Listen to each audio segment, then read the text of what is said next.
હમ અ,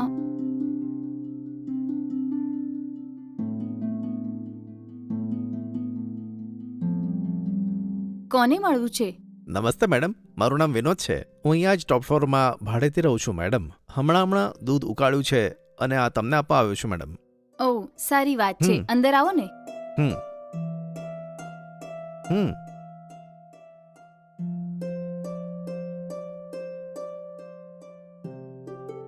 આ લો ગ્લાસ. હમ ઘરમાં કોઈ નથી? શું તમે એકલા રહો છો? હા ભાઈ, મારા પતિની નાઇટ શિફ્ટ ચાલે છે. અત્યારે ઘરમાં હું જ રહું છું. સમય થઈ ગયો છે, એ ઘરે આવતા જ હશે. ઓ એવું છે. Okay okay madam. ઉપરના ફ્લોરમાં તમે કુલ કેટલા માણસો છો? અત્યારે તો હું એકલો જ રહું છું મેડમ. એવી વાત છે, એ ઘરનું ભાડું ઘણું વધારે છે એમ મારા પતિ કહેતા હતા. તમને ઓકે છે કે? કંઈ વાંધો નહીં મેડમ, હું આઈટીમાં જોબ કરું છું અને પગાર પણ સારો છે. મને કોઈ પ્રોબ્લેમ નથી. જો કે મારા માટે આ ભાડાના પૈસા કશું જ નથી મેડમ. ઓકે, તમે એસી રૂમમાં રહો છો ને? હા ચોક્કસ, એસી રૂમ જ છે. અચ્છા અચ્છા. ઓકે મેડમ, મારે રૂમમાં બહુ એરેન્જ કરવાનું છે. તમને જ્યારે કોઈ વસ્તુની જરૂર હોય તો મને બોલાવી લેજો. જરાય સંકોચ ના કરતા. Okay madam? અરે ના, એની શું જરૂર છે? હા શું મેડમ, સાથે રહો છો તો એકબીજાની મદદ કરવી જોઈએ આપણે. તમારું કહેવું એકદમ સાચું છે. સારું મેડમ, હું જાઉં છું. મારો નંબર તમે નોટ કરી લેજો મેડમ. પરંતુ શા માટે? અરે એ જ તો કીધું મેડમ, તમને જ્યારે પણ જરૂર લાગે ત્યારે મને બોલાવી લેજો. નંબર વગેરે શેના માટે? તમે તો અહીં જ રહેવાના છો ને? અવાજ આપતા જ આવી જશો ને? આ પણ બરાબર છે. હું જાઉં છું.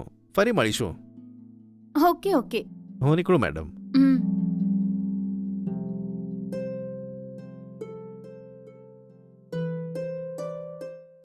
દરવાજો ખોલીને ચોકીદારની જેમ કેમ ઊભી છે? ઉપરના ઘરે ભાડેથી એક છોકરો રહેવા આવ્યો છે અને હમણાં દૂધ ગરમ કર્યું તો હમણાં આપીને ગયો. સારું છે, મારા માટે એક ચા લઈને આવતો. હમ.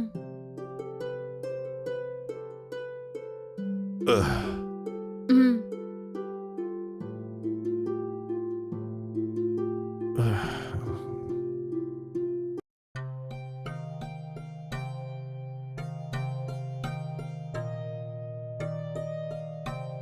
હા.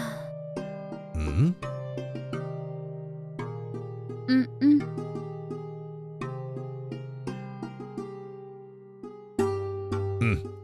લાગે છે મેડમ આજે ગુસ્સામાં છે. જે પણ હોય મને બોલ ને. જો હું કહીશ પણ તો તમે ક્યાં સાંભળવાના છો? તમારા મનમાં જે આવે એ જ તમે કરશો ને? પહેલા વાત શું છે એ તો બોલ. જુઓ, મેં તમને કેટલી વાર કહ્યું છે કે તમે નાઇટ ડ્યુટી ઉપર ન જાઓ. તમે મારી વાત માનતા કેમ નથી? તમે જે પણ કરો છો તમારી મરજીથી કરો છો. તમારી સાથે લગ્ન કરીને મારી શાંતિ ચોરાઈ ગઈ, ખબર છે? એ હવે હું શું કરું બોલ ને. કામકાજ છોડીને તારી જોડે બેસી રહું કે? મેં ક્યારે એવું કહ્યું છે કે? તો પછી જ્યારથી આપણા લગ્ન થયા છે ત્યારથી તમે નાઇટ ડ્યુટી જ કરો છો. તમે તમારા સિનિયરને કહીને આરામથી ડે શિફ્ટ લઈ શકો છો ને? તમારી કંપનીમાં કામ કરવાવાળા બધા નાઇટ ડ્યુટી જ કરે છે કે? ડે શિફ્ટ નાઇટ શિફ્ટ બંને કરે છે ને? તમારા મેનેજરને કહીને એક વીક ડે શિફ્ટ એક વીક નાઇટ શિફ્ટ લઈ લો ને. જો તમે દરરોજે નાઇટ શિફ્ટ કરશો તો મારું શું થશે બોલો? મારી વાત સાંભળ. આ જમાનામાં સારી નોકરી મળવી બહુ મુશ્કેલ વાત છે અને એમાંય સારી સેલરી સાથે મને આ જોબ મળી છે ને. સાચું કહું, હું ખૂબ લકી છું. એટલે જ ઘણી તકલીફો હોવા છતાં પણ હું નાઇટ ડ્યુટી કામ કરું છું. જો આજે આપણે આટલા ખુશ હોઈએ ને તો એનું કારણ આ નોકરી જ છે. તું જ બોલ ને. પણ હું જરાય પણ ખુશ નથી. શું કીધું? જરા પણ ખુશ નથી તું? હા સાચે, હું ખુશ કેવી રીતે રહી શકું બોલો ને? એક નવી દુલ્હન દરરોજ રાત્રે એકલી સૂવે છે. આ કેટલા કષ્ટની વાત છે તમે નહીં સમજો. દરરોજે નાઇટ શિફ્ટ ખતમ થાય એટલે તમે ઘરે આવીને ખાવાનું ખાઈને સૂઈ જાઓ છો. બપોરે લંચ કરીને ફરીથી તમે સૂઈ જાઓ છો અને સાંજે તમે પાછા કામે જતા રહો છો. અને દરરોજે આ જ થાય છે. કેમ આપણે બંને ખુશ નથી રહેવાનું? સારું, તો આટલું કહે છે તો ફરી એકવાર મેનેજરને હું વાત કરું છું. જ્યારે પણ આના વિશે વાત કરવાનું કહું છું તો હા સારું વાત કરીશ બસ એવું જ કહી દો છો. તમારી આ વાત સાંભળીને હું થાકી ગઈ છું. કેમ આમ જુઠ્ઠું બોલીને મને દગો આપો છો? આપણા લગ્ન થઈ કેટલાય મહિના થઈ ગયા. શું આપણે ખુશી ખુશી દાંપત્ય જીવન નિભાવ્યું? જો આપણે બંને ખુશ રહેવું હશે તો દાંપત્ય જીવન શરૂ કરવું પડશે. હે, તું ચિંતા ના કર.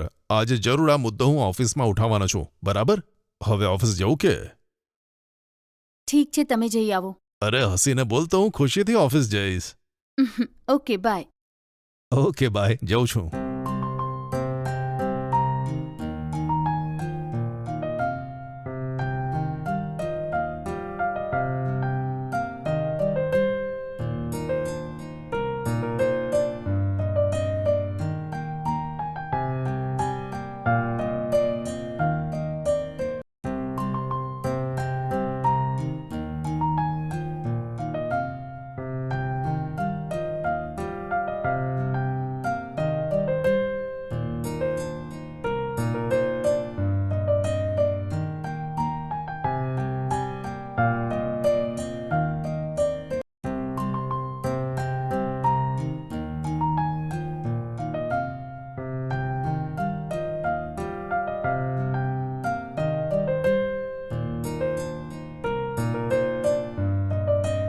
હેલો મમ્મી, કેમ છે તું? હા, હું ઠીક છું. તું કેમ છે? બોલ ને. હું ઠીક છું માં. જમાઈ રાજા ક્યાં છે? પાસે જ છે કે? વાત કરું એમનાથી. શું માં, તમારો જમાઈ મારી સાથે જ રહે છે કે? એમના માટે તો બધું જ એમનું ઓફિસ છે. શું થયું બેટા? જમાઈ રાજા આજે પણ નાઇટ ડ્યુટી ગયા છે કે? હા મમ્મા, તમારા જમાઈ રાજા તો હંમેશા નાઇટ ડ્યુટી જ કરતા આવ્યા છે અને ડે શિફ્ટ કરવા માટે એમને કેટલી વાર મેં કહ્યું છે. એમણે ઓફિસમાં પૂછ્યું કે નહીં એ હું નથી જાણતી. હંમેશા એ નાઇટ ડ્યુટી પર જ જાય છે મમ્મી. એ મારી વાત માને તો ને. એ તો બિલકુલ ખુશ છે, પણ મારી પ્રોબ્લેમ તો હું જ જાણું છું. ઠીક છે છોડ. તું જમી કે નહીં? હા, હમણાં જ જમી મમ્મી. અહીંયા ખાવાની કોઈ કમી નથી. સારું બેટા, તું જલ્દીથી સૂઈ જા. હું સવારે એમની સાથે વાત કરીશ, ઠીક છે? ઠીક છે મમ્મી. બાય.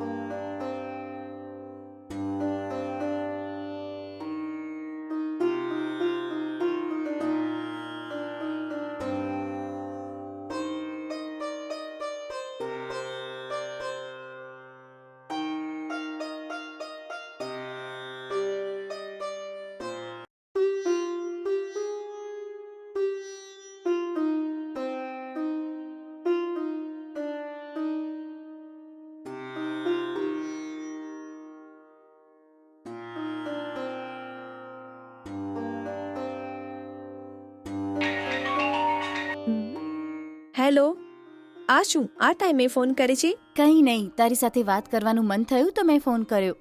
કેમ, હું તને ફોન ન કરી શકું? તું ક્યારે પણ ફોન કરી શકે છે. હું સૂતા પહેલા બધું મૂકી રહી હતી, ત્યાં જ તારો ફોન આવી ગયો. સરણ્યા, અરે ઓ સરણ્યા, અરે આવે છે કે નહીં? હા, 1 મિનિટ આવી ગઈ હું. એ કોણ છે એ જે આટલી રાતે તને બોલાવે છે? બીજું તો કોણ હોય, એ મારો પતિ છે. શું થયું? એ તને કેમ બોલાવે છે? બોલ ને. જાણીને પણ અજાણ બને છે ને. એક પતિ પત્નીને રાત્રે 12 વાગે કેમ બોલાવે છે? તને ખબર નથી કે જો હું હમણાં એમની પાસે ન દઈને તો એમનો પારો ચડી જશે, પછી અમને મનાવતા મનાવતા સવાર થઈ જશે. ઓહ, એવી વાત છે. Okay okay. સારું, એ બોલ, આ સમયે ફોન કર્યો, તારા પતિ ક્યાં છે? એ સુવા માટે નથી આવ્યા? ક્યાં છે? આવું પૂછીને કેમ દિલ જલાવે છે તું? જો એ મારી સાથે હોત તો હું તને ફોન કેમ કરતી? અરે આ શું કહે છે? એટલે તારો પતિ તારી સાથે નથી રહેતો કે? એવું જ સમજ. એ નાઇટ ડ્યુટી ઉપર ગયેલા છે. કેટલી વાર મેં એમને કહ્યું કે તમે નાઇટ ડ્યુટી પર ન જાઓ, પણ એ મારી વાત માને તો ને. લગ્ન પછીથી એ આમ જ કરી રહ્યા છે અને હું પણ હવે સમજાવીને થાકી ચૂકી છું. શું કરું હું? બધો વાંક મારા નસીબનો છે. ઉપરવાળાએ મારા નસીબમાં લખ્યું છે કે લગ્ન થયા પછી પણ હું હંમેશા તન્હા જ રહું. ઠીક છે, આગળનો પ્લાન શું છે? એકલા રહેવું તને ગમે છે કે? મેં તને કહ્યું કે એકલા રહેવું મને ગમે છે, પણ એ સમજી તો ને શું કરું હું? બસ આવી જ રીતે એકવાર મારા પતિ 2 મહિના માટે ફોરેન ટ્રીપ ગયા હતા. તને ખબર છે એ 2 મહિના એમના વગર હું કેવી રીતે રહી છું? એમનું પણ મન નહોતું, એ પણ અહીં આવવા માટે તડપતા હતા. એક તારો પતિ તને મૂકીને નાઇટ ડ્યુટી ગયો છે. તારી હાલત જોઈને મને ખૂબ જ દુઃખ થાય છે. આમ જ છોડીશ તો હાથમાંથી નીકળી જશે. જલ્દીથી એમને ડે શિફ્ટ માટે કહી દે, તો જ ગૃહસ્થી આગળ વધશે. મારી વાત સમજીને?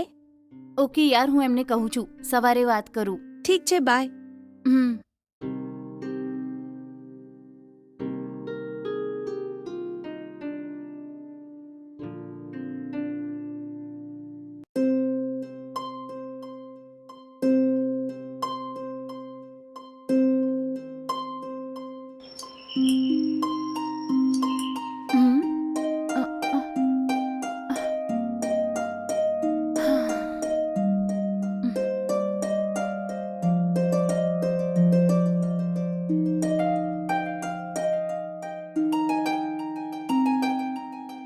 અંદર આવો.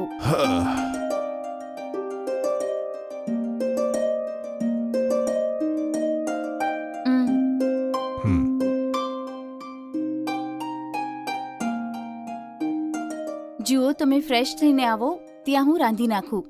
એ બતાય આજે ટિફિનમાં શું બનાવવાની છે? તમને ઢોસા ચાલશે કે? શું ઢોસા? તો ઓનિયન ઢોસા બનાવીને આપને. હા.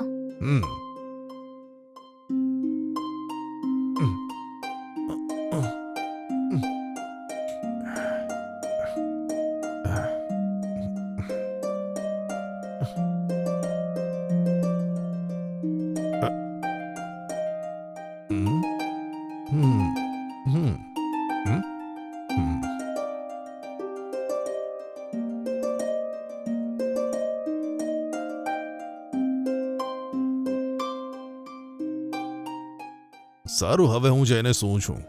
લંચ તૈયાર થતા જ હમ. મને એક્ઝેક્ટ 3 વાગે ઉઠાડી દેજે તું. ઓકે? હા? ઓકે જી. હમ.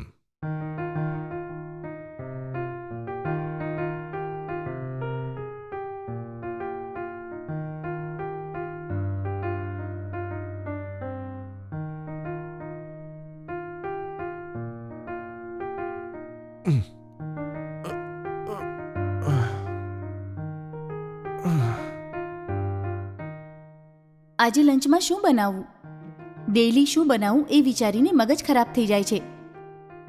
હું જમવાનું ગમે એટલું સ્વાદિષ્ટ કેમ ન બનાવું, પણ એ જમ્યા પછી આ બરોબર નથી, તે બરોબર નથી એમ કરીને કોઈ કમી કાઢ્યા જ કરે છે. આજે એવું જમવાનું બનાવવું કે એ કોઈ કમી જ ન કાઢી શકે.